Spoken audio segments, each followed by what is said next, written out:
Hi అండి, welcome to my channel Teja square. ఈరోజు నేను మీకు instant and tasty chutney powder ఎలా చేయాలో చూపించబోతున్నాను. ఇలా చేసి పెట్టుకున్నారంటే రోజు చట్నీ చేసే పని లేకుండా నెల రోజులు వాడుకోవచ్చు.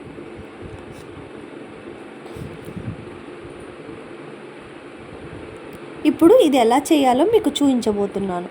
ఫస్ట్ అయితే ఒక ప్యాన్లో కొంచెం ఒక 1 స్పూన్ వరకు ఆయిల్ వేసుకుని 1 కప్ ఆఫ్ పల్లీలు వేసుకుని రోస్ట్ చేసుకోవాలి.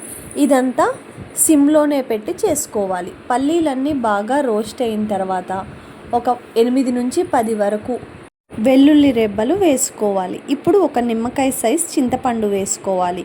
ఇంకా 15 నుండి 20 వరకు ఎండుమిర్చి వేసుకుని వీటన్నిటిని సిమ్లోనే పెట్టి బాగా రోస్ట్ చేసుకోవాలి. ఇవన్నీ రోస్ట్ అయ్యాక గుప్పెడు కొత్తిమీర వేసుకోవాలి. నేను డ్రై కొత్తిమీర కూడా ఉంటే వేసుకుంటున్నాను. వీటన్నిటిని పచ్చివాసన పోయే వరకు రోస్ట్ చేసుకోవాలి. ఇలా రోస్ట్ చేసుకున్న వాటిని చల్లారే వరకు పక్కన పెట్టుకొని మిక్సీ బౌల్లోకి ఫస్ట్ అయితే ఎండుమిర్చిని వేసుకుని గ్రైండ్ చేసుకోవాలి. ఎండుమిర్చి బాగా పౌడర్ అయ్యాక ఇప్పుడు మిగతావన్నీ వేసుకుని మళ్ళీ గ్రైండ్ చేసుకోవాలి. మధ్యలో కొంచెం ఉప్పు వేసుకుని, అంటే మీ రుచికి సరిపడా ఉప్పు వేసుకుని గ్రైండ్ చేసుకోవాలి. ఇది గ్రైండ్ అవ్వటానికి కొంచెం టైం పడుతుంది.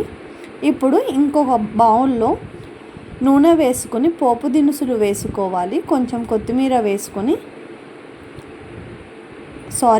కొత్తిమీర కాదు కరివేపాకు వేసుకొని ఇప్పుడు ఈ పోపును ఈ పౌడర్లో వేసుకుని కలుపుకోవాలి.